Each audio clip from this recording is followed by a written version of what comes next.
Hello guys, welcome to my YouTube channel make मैं CG.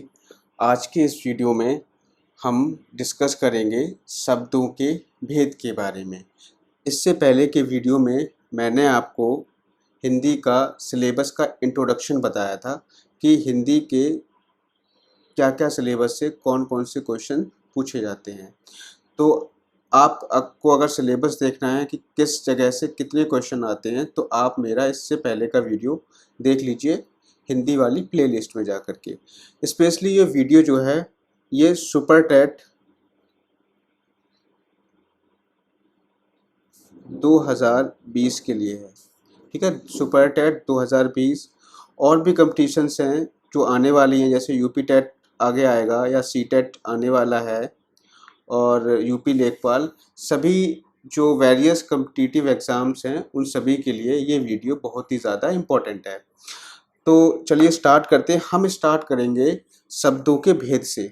शब्दों के भेद से स्टार्ट करते हैं। ठीक है, हिंदी में शब्दों के भेद 4 माने गए हैं। 4 शब्दों के भेद हिंदी में माने गए हैं। ठीक है, तो 4 शब्दों के भेद किस किस आधार पर है उनके बारे में हम बात करेंगे। तो पहला जो आधार है उत्पत्ति, व्युत्पत्ति, उद्गम या उद्भव। ये बात एक ही है, चाहे आप उत्पत्ति कह लो या व्युत्पत्ति कह लो या फिर उद्गम कह लो या फिर उद्भव कह लो। इन सभी के आधार पर जो शब्दों के भेद होते हैं वो 5 होते हैं। ठीक है, अगर आपके एग्जाम में यह आता है व्युत्पत्ति के आधार पर शब्दों के भेद बताइए तो तब भी 5 होगा, या फिर उद्गम या उद्भव के आधार पर शब्दों के भेद बताइए तो भी उसका आंसर 5 होगा। तो 5 टाइप के होते हैं शब्द उत्पत्ति, व्युत्पत्ति, उद्गम या उद्भव के आधार पर। कौन कौन से? तत्सम, तद्भव, देशी या देशज, विदेशी या विदेशज, संकर शब्द।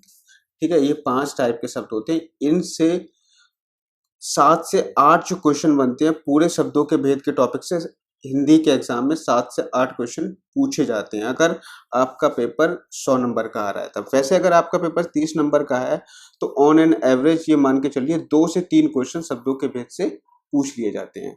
अब इसके बाद में बात करें रचना। रचना, बनावट, संरचना, आकृति के आधार पर जो शब्दों के भेद होते हैं वो आपके 3 माने गए हैं। 3 भेद माने गए हैं। ठीक है, कौन कौन से हैं वो? रूढ़, यौगिक, योग रूढ़। ठीक है, 3 टाइप के शब्द माने गए हैं, रूढ़, यौगिक और योग रूढ़। किसके आधार पर? रचना, बनावट, संरचना या आकृति के आधार पर। ये चीज ध्यान रखना, कभी कभी एग्जाम में डायरेक्टली प्रश्न ऐसे पूछ लिया जाता है कि रचना के आधार पर शब्दों के भेद कितने हैं। ऑप्शन दे देगा आपको 3, 4, 5, 6, तो आपको सही आंसर लगाना है 3। इसके अलावा हम बात करें अर्थ और प्रयोग के आधार पर शब्दों के भेद। अर्थ और प्रयोग के आधार पर शब्दों के 4 भेद होते हैं। ठीक है, कितने भेद होते हैं? 4 भेद होते हैं। पहला है विलोम या विपरीतार्थी शब्द, मतलब विपरीत शब्द या विलोम शब्द। ठीक है, दूसरा पर्यायवाची या समानार्थी शब्द, फिर है एकार्थी शब्द, फिर है अनेकार्थी शब्द। ये 4 प्रकार के शब्द होते हैं। इन सभी के बारे में हम धीरे धीरे पढ़ेंगे आगे। ठीक है, इसके अलावा विकार, परिवर्तन, रूप या रूपांतर के आधार पर शब्दों के भेद 2 होते हैं। देखो ये चीज बहुत ज्यादा इंपॉर्टेंट है, अगर आपको पूरी व्याकरण समझनी है तो इस चीज के बारे में जरूर समझना होगा। विकार, परिवर्तन, रूप या रूपांतर के आधार पर शब्दों के 2 भेद होते हैं, विकारी शब्द और अविकारी शब्द। अक्सर जो स्टूडेंट होते हैं वो इन्हीं सब चीजों में कंफ्यूज रहते हैं कि अविकारी और अविकारी शब्द होते क्या हैं। तो आज मैं आपको बता दूं विकारी शब्द जो होते हैं वो 4 प्रकार के होते हैं। कौन कौन से? संज्ञा, सर्वनाम, विशेषण, क्रिया।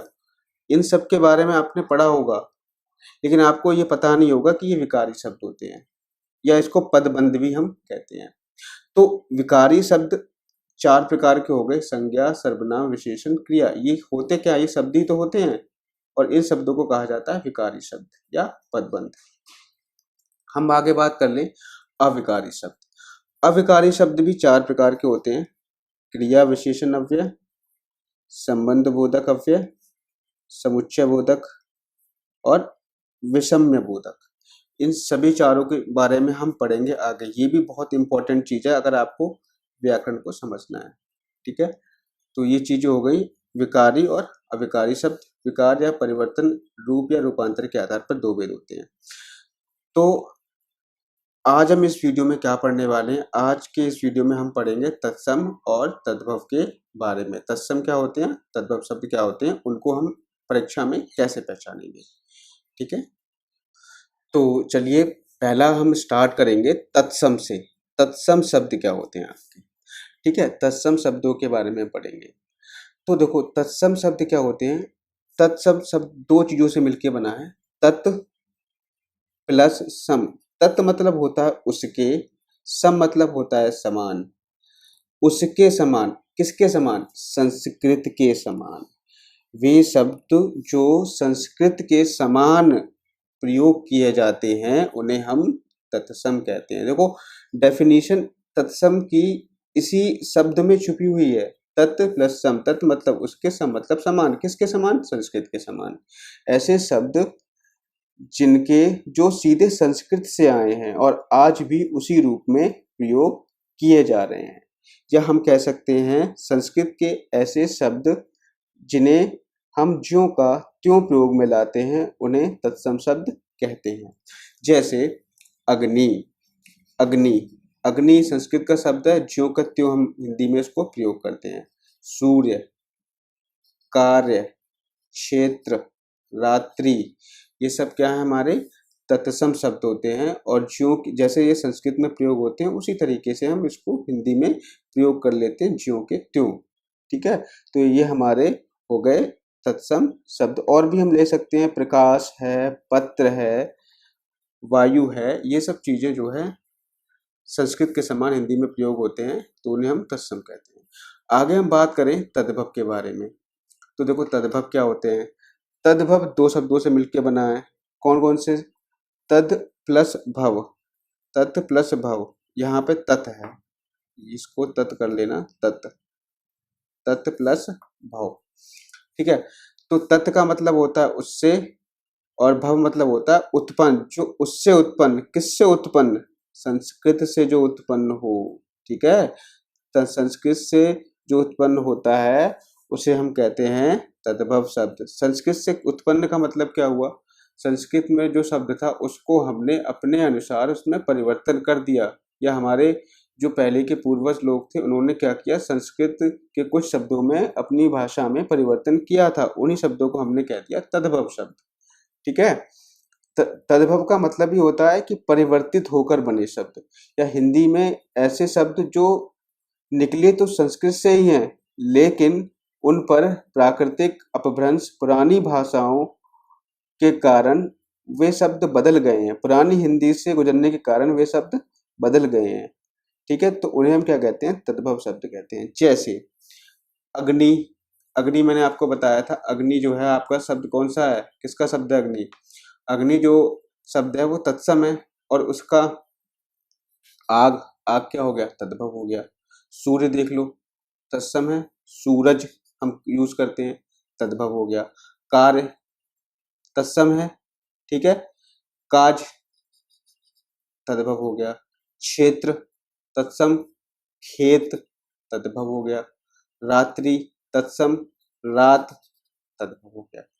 ठीक है, तो ये कुछ शब्द हैं तद्भव, तत्सम और तद्भव के। अब देखो ये तो मैंने आपको बता दिया कि तत्सम शब्द और तद्भव शब्द क्या होते हैं। तत्सम शब्द वे शब्द हैं जो सीधे संस्कृत के समान ज्यों के त्यों प्रयोग किए जा रहे हैं, उन्हें हम तत्सम कहेंगे।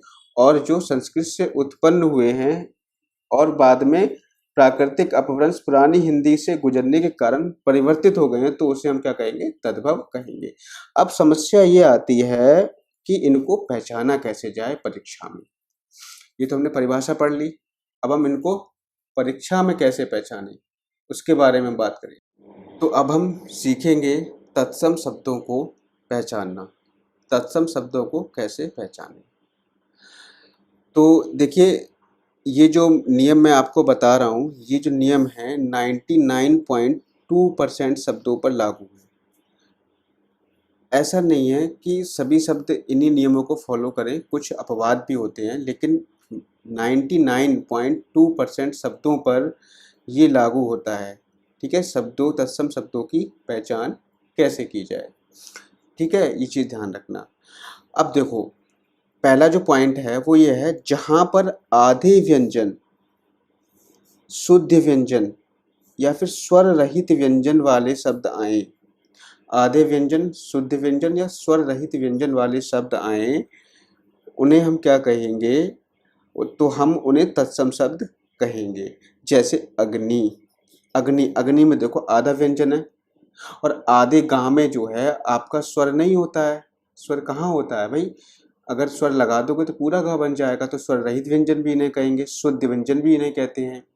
तो जिसमें आधे व्यंजन, शुद्ध व्यंजन या स्वर रहित व्यंजन आए, तो उन्हें हम क्या कहेंगे, तत्सम शब्द कहेंगे। जैसे अग्नि, अग्नि में आधा गा आ गया। सूर्य, सूर्य में देखो मात्रा, मात्रा आपकी सूर्य वाली, ठीक है। रात्रि, ठीक है।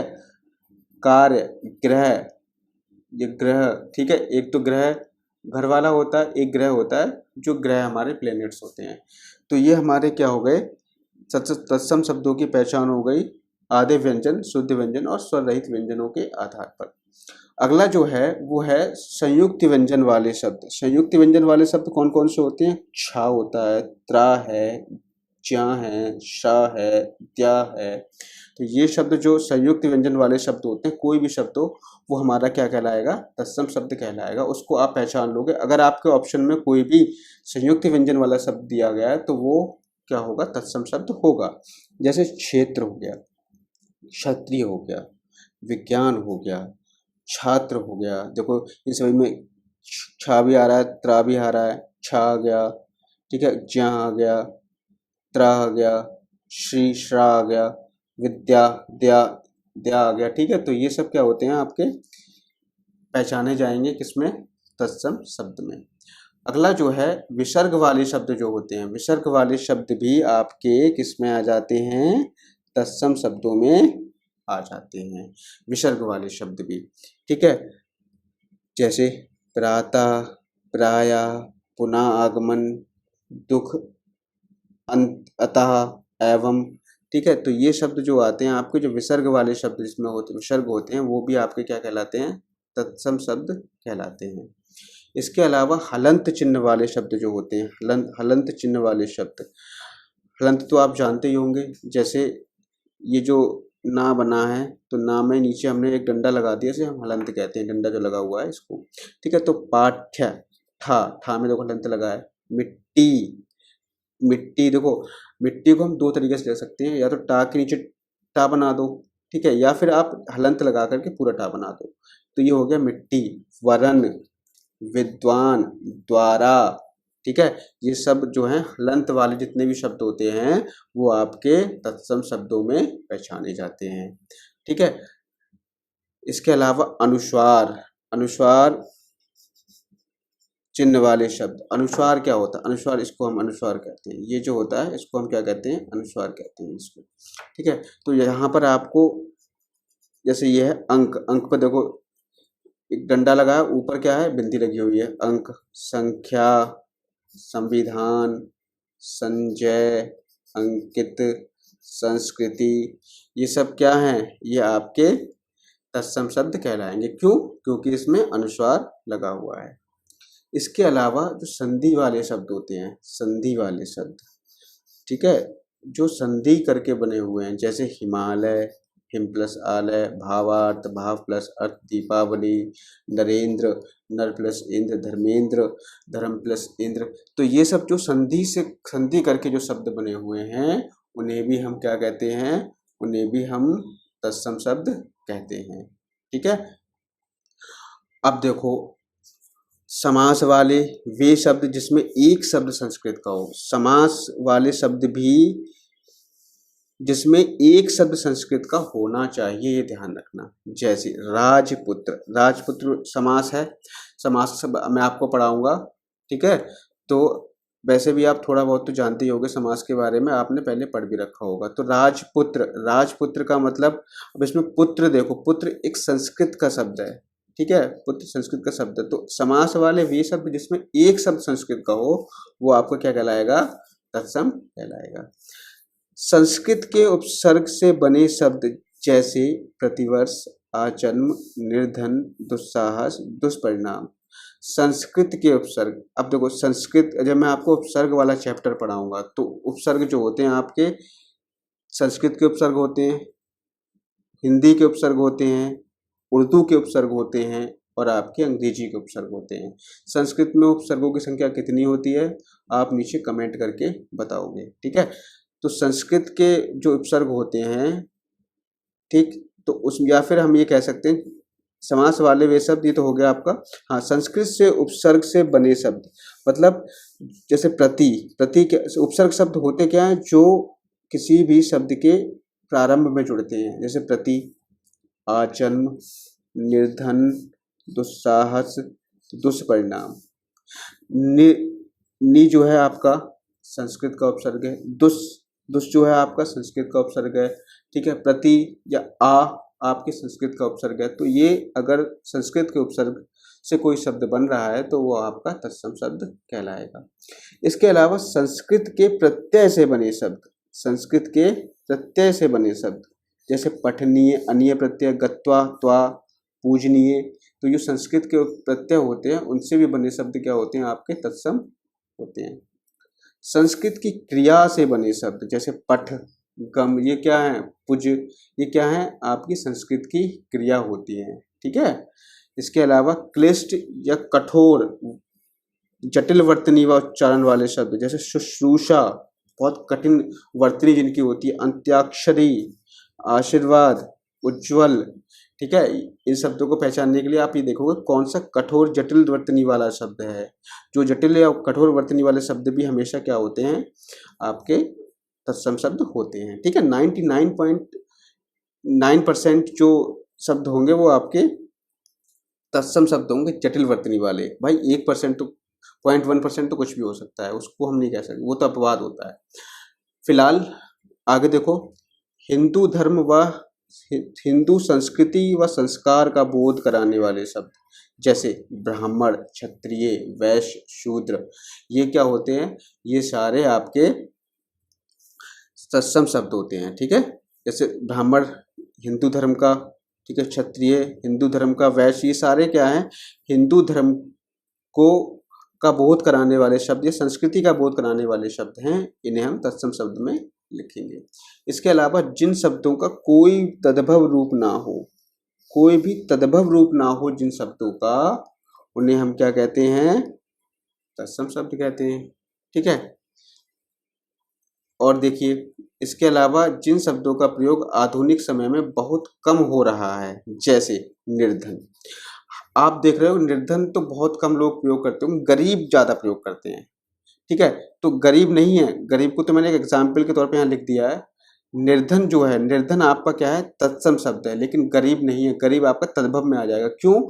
क्योंकि आधुनिक समय में निर्धन का प्रयोग बहुत कम हो गया, निर्धन की जगह लोग गरीब का प्रयोग कर रहे हैं, इसीलिए निर्धन हमारा तत्सम है, गरीब क्या हो गया आधुनिक होने की वजह से तद्भव हो गया, ठीक है। इसके अलावा संस्कृत के कवि, लेखक व उनकी रचनाओं में प्रयुक्त शब्द, संस्कृत के कवि, लेखक व उनकी रचनाओं में प्रयुक्त शब्द जैसे वेद, पुराण, महाभारत, रामायण, इन चारों में जो शब्द प्रयोग होंगे आपके वो क्या होंगे संस्कृत के शब्द होंगे, ठीक है।